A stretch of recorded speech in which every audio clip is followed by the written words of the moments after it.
சேமியா உப்புமா பார்த்திங்கன்னா ரெடி ஆகிடுச்சு. கலர் பார்த்திங்கன்னா கேமராவில் டல்லாக தெரியுது, ஆனால் நேரில் பார்த்திங்கன்னா அந்த கலர் சூப்பராக இருக்குது. இன்றைக்கி பார்த்திங்கன்னா நான் பண்ண போகிறது பார்த்திங்கன்னா சேமியா உப்புமா. அதுக்கு நான் வந்து ஒரு கப்பு சேமியா எடுத்து வச்சுருக்கிறேன்.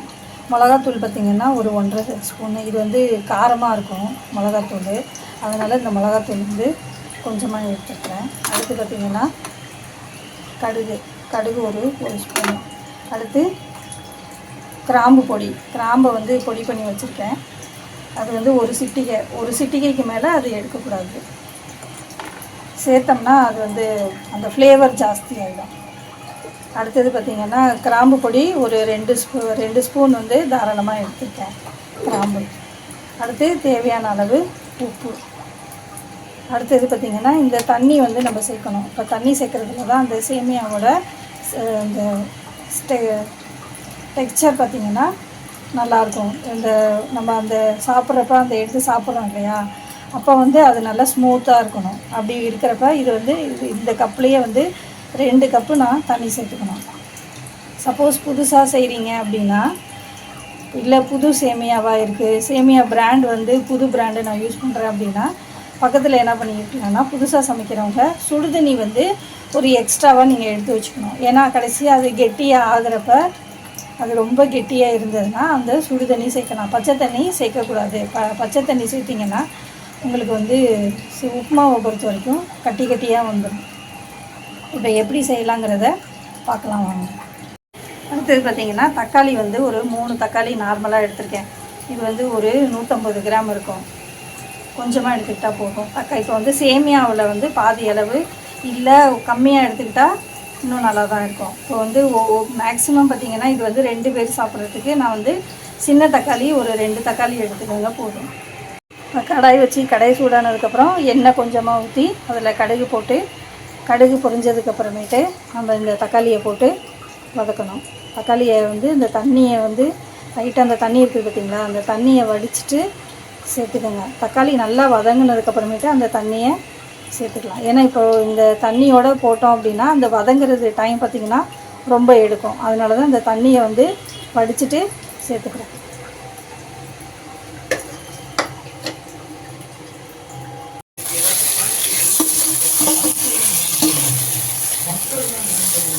தக்காளி வந்து ஓரளவு வதங்கினாவே போதும், ரொம்ப வதங்கணும்னு அவசியம் இல்லை.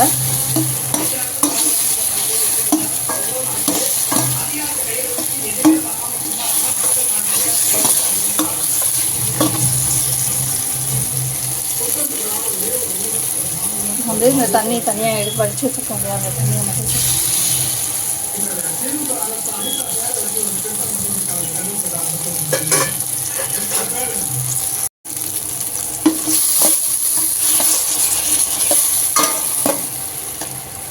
இது தண்ணி நம்ம ஊற்றின தண்ணி பார்த்திங்கன்னா லைட்டாக ஃப்ரை ஆகுது, நல்லா இப்போ வாசனை வருது.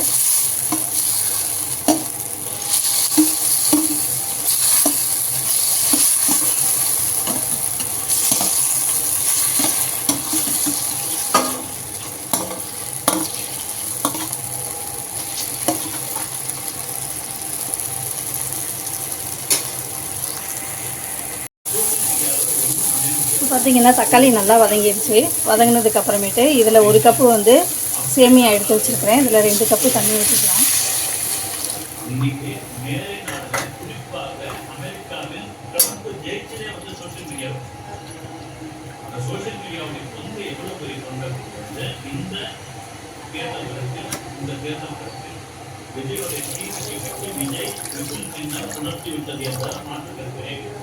இதில் வந்து 2 கப்பு, 1 கப்பு சேமியா, 2 கப்பு தண்ணி நான் சேர்த்துக்கிட்டேன்.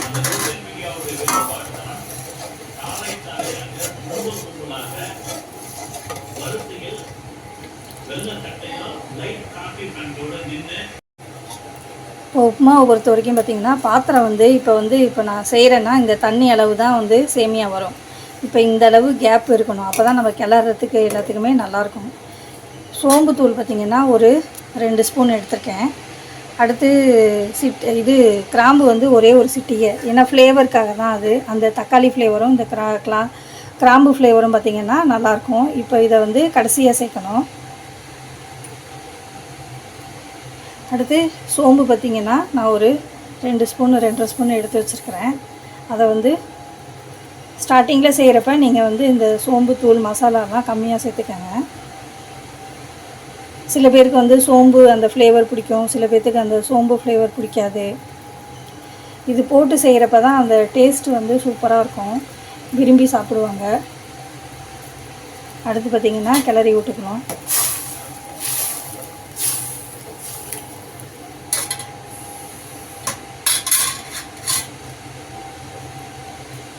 அடுத்து மிளகாத்தூள் வந்து இதிலே சேர்த்துக்கலாம். இன்னும் கொதி வரல, ஏன்னா இது நல்லா கொதிச்சதுனா தான் நல்லாயிருக்கும்.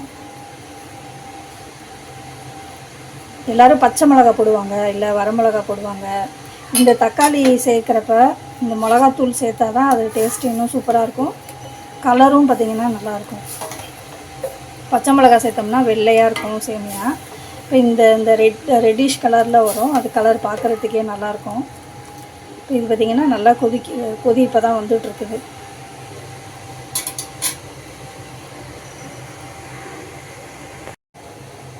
இப்போ பார்த்திங்கன்னா ஓரளவு நல்லா கொதி வந்துருச்சு. இதில் வந்து சேமியா சேர்த்துக்கலாம். சேமியா சேர்க்குறப்ப பார்த்திங்கன்னா இந்த மாதிரி ஃபஸ்ட்டு அந்த இதை சுற்றி விடுங்க.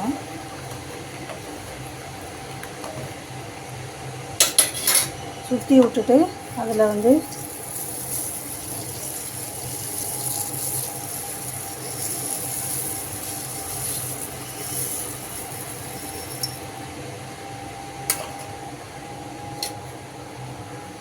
இந்த மாதிரி போட்டு உடனே கிளறணும். இந்த தண்ணியும் சேமியாவும் நல்லா மிக்ஸ். இதிலே பார்த்திங்கன்னா ஓரளவு உங்களுக்கு தெரிஞ்சிடும். இப்போ வந்து இந்த தண்ணி சேமியா எல்லாம் பார்த்திங்கன்னா ஒரு லூஸாக தான் இருக்குது, ரொம்ப கெட்டியெல்லாம் இல்லை. தண்ணி பத்தாது அப்படின்னா எப்படி தெரிஞ்சுக்கலாம்னா, இது வந்து கிளறப்ப ரொம்ப கெட்டியாக இருக்கும், கிளற முடியாது. அந்த ஸ்டேஜில் சூடு பண்ண தண்ணி வந்து சேர்த்துக்கலாம். இப்போ வந்து சேமியா வந்து நல்லா கிளறியாச்சு. இதுக்கப்புறம் அது அப்படியே இன்னும் நல்லா தண்ணி சுண்டி வரட்டும்.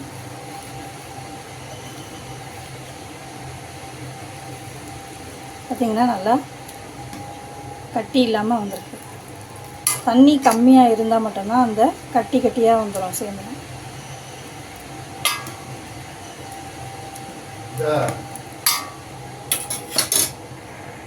இப்போ பார்த்திங்கன்னா நல்லா அந்த தண்ணி ஓரளவு சுண்டிருச்சு. இப்போ வந்து உப்பு சேர்த்துக்கலாம்.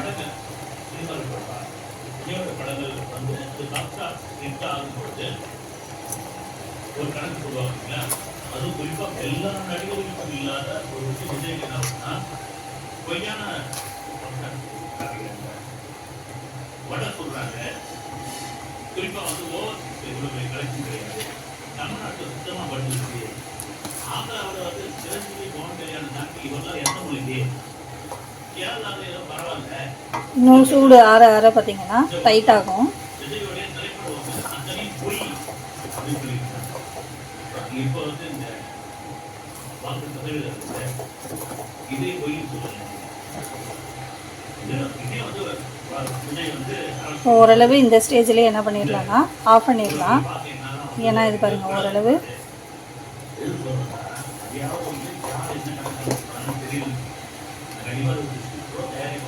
இந்த ஸ்டேஜில் ஆஃப் பண்ணிட்டீங்க அப்படின்னா அந்த நல்லா சாஃப்டாக இருக்கும்.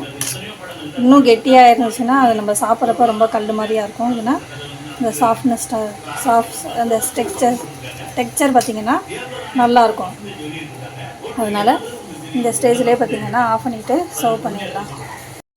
இதில் பார்த்திங்கன்னா கடைசியாக வந்து நம்ம எடுத்து வச்சுருக்க கிராம்பு தூள் சேர்த்து கலக்கிடலாம். அதனால் இந்த ஸ்டேஜ்லேயே பார்த்திங்கன்னா ஆஃப் பண்ணிவிட்டு சர்வ் பண்ணிடலாம். ஏன்னா கலர் பார்த்திங்கன்னா நல்லா வந்துருக்கு. சேமியா உப்புமா அவ்வளோ டேஸ்ட்டாக இருக்குது. கண்டிப்பாக வீட்டில் ட்ரை பண்ணி பாருங்கள். இந்த மாதிரி மெத்தடில் செஞ்சிங்கன்னா எல்லோரும் விரும்பி சாப்பிடுவாங்க. டேஸ்ட்டும் சூப்பராக இருக்கும்.